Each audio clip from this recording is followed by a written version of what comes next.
All right, one and all, welcome back to the live Age of Empires action here. We're in to check on Matisse, filthy, prolific Juji and Japanese spammer. He's come back to Europe. He's playing Order of the Dragon.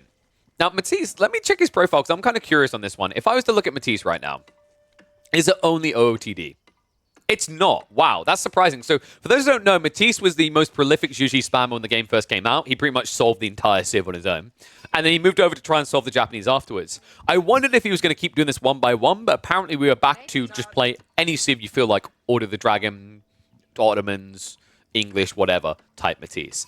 And right now in the world, Matisse is ranked 364 on the ladder. He's fallen down a little bit. Elo-wise, he's sitting about, I think, 1,600-ish. His opponent on the other side of this is going to be none other than the Ayyubids, and this person, much more highly ranked, 108th in the world, almost 1,700 Elo with almost 500 games played on this season so far. Interesting matchup as well, actually. Ayyubids versus Order of the Dragon. I'm kind of waiting to start seeing Order of the Dragon players try to play out onto the dot play. Because so far I've been a bit underwhelmed by the lack of playing fish, even when HRE would. And this is a map where we've seen some HRE players already try for that, but instead Matisse has chosen to stay at home. The bigger surprise in this one is that the teal player has as well. Ayyubids get their docks really cheap here, folks. 75 wood to build that docks. So it's usually quite a good play to go onto the pond and get a bit of extra food for little to no risk. Instead, though, we stick on land. I cannot hit fast forward. This is the negative of doing live games. We literally have to sit in the moment. But it means we get to appreciate the Zen-like music in the background.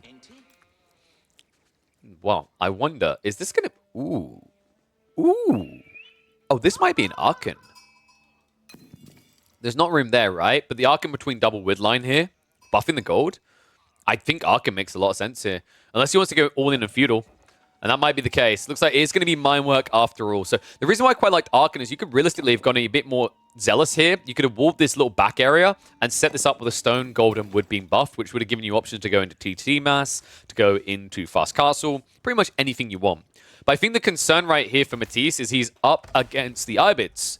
And that means there's a very likely they're going to be targeting a fast castle timing, something that you want to try to push them off. And by having a mine work choice, you have more options to do that. Move down the stone, though. We are going to get the military wing coming out. So it makes a lot of sense in this matchup. Like, Order of the Dragon in the early game usually feels like it plays a bit like HRE. You're not typically seeing ranged unit openings from Order of the Dragon. Most of the time, it's either a racks or a stables first. Either way, that's a good clash for you because, of course, you can poke away at spearmen if they come out, for example, or men-at-arms and kite them. And the Desert Raiders can fare a little bit better against horsemen. Unfortunately, one awkward detail about the Desert Raiders is they have the range tag. So funnily enough, although they can get bonus damage against horsemen, horsemen also get bonus in return.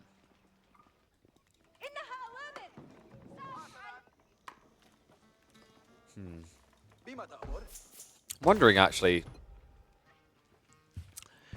So part of me wants to say maybe Growth Wing is better, but I understand why Teal done this. And it's because it's the same reason why Abbasid players, even when they go multi-TC, go for Military Wing. It gives you momentum. It allows you to dictate mid-map control in a way you otherwise wouldn't be able to. And there's always this like reluctancy towards going too greedy against Order of the Dragon, because if they drop, say, a Stables or a Racks, and they only pump one unit, the damage that one unit can do is phenomenal with a Civ, due to the value that each individual unit holds. Instead, though, Matisse looks like he's going for something a bit more greedy. This is 2TC. I wondered when he sent 2 villages out, I was a little bit curious if it was just going to be some outpost upgrades for a fast castle, but instead, they're looking to play greedy in a different way. That is bold as well. Like, up against Ayyubids, you're pretty much opening the way for them to take Castle Age, and if they do that, you're forfeiting all these relics. Look at the spawn. There's nothing that isn't grabbable here quite easily for Teal with the way that Matisse is playing this. Now, is it going to be Advancement Wing? I'm not sure. I don't think you need it. I think you alternately could go for the Culture Wing Logistics, but typically, if you're playing in a game like this as the Ayyubids up against a Castle Age Rushy Civ like Order of the Dragon HRE, and you don't see an opportunity to build a unit that's good once you've aged up, it does usually make more sense for Advancement Wing there. That's the thing I'm looking for, right? Like, usually you have to think, okay, is there something else I can invest my resources into that I want to keep? The reason why a lot of Ayyubid players are still going towards Advancement Wing is because of that logic. you wait 24 seconds longer to pump units slower, right? It doesn't make sense. So unless you're in a matchup where you need archers or spearmen, it usually just feels better to try and get an advancement so you can immediately start spending all that food and gold you've stockpiled up. Second TC coming up from Matisse, though. Let's go secure the berries area. Desert Raiders being a little bit annoying, but it's so hard to get a kill here. I mean, there's Gilded Villagers. I'm a little bit surprised Matisse is pulling them away so early. That's not really essential when they have 65 health, but just means that any secondary raid isn't going to find weak targets to instantly kill.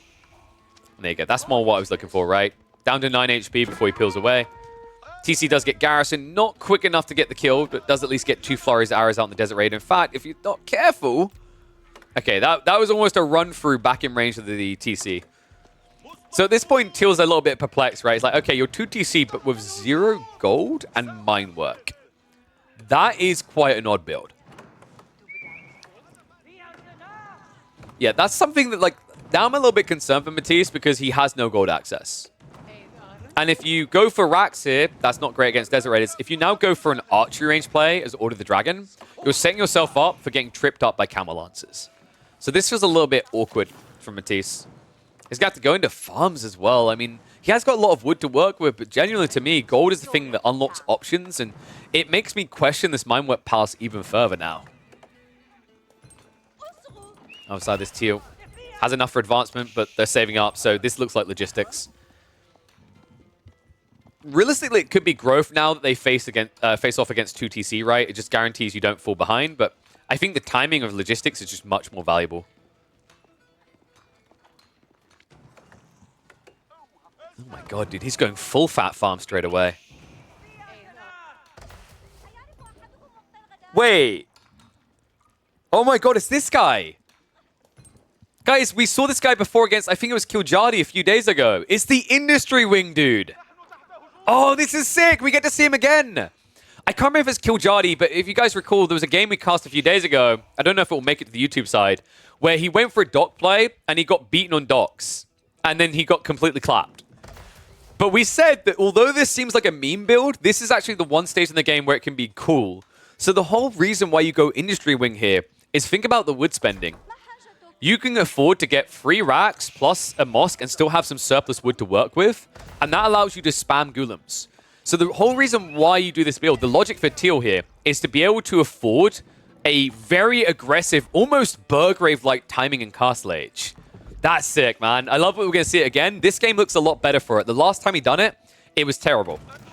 I'm sorry, Teal, I can't be nice. It was absolutely atrocious. They got completely clapped. Their cheeks were red raw from all the spanking. But this time, it looks a lot better. Matisse has gone into early horsemen. He has no gold access. This game could just be over in 2 minutes. Well, 3. They're golems. They don't move quickly. Double racks already being dropped, though. This is the thing I had hesitation around last time. Is like, the timing is like, he's already got enough wood for these raxes. So what are you doing with 1,000 wood afterwards? There's the mosque, which makes up for 200. There's a blacksmith drop, which is going to make up for 150. But you still have 650 wood that doesn't make that much sense. Maybe spears? I mean, you are up against horsemen here. Outpost also now trying to come up.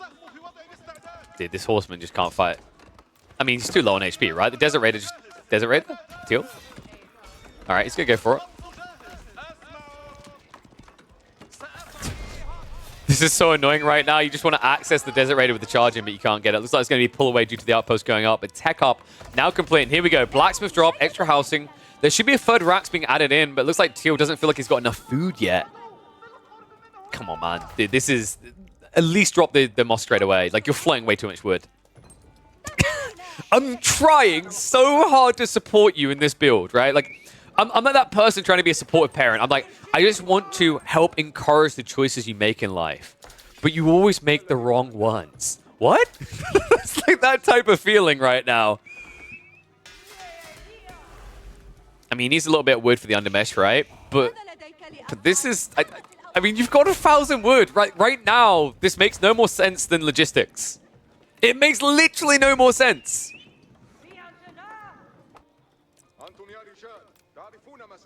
I mean, hear me out, guys. No, I didn't want it to be. I was about to say Rams. Why this? Oh my god. Why? Why?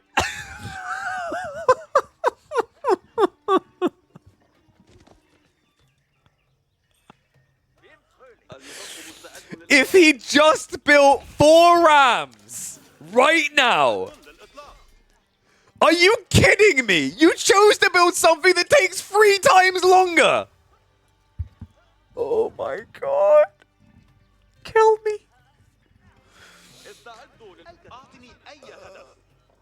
Please at least drop a mosque. Please. Okay, thank god. A mosque is on the way. He's under 1,000 wood now.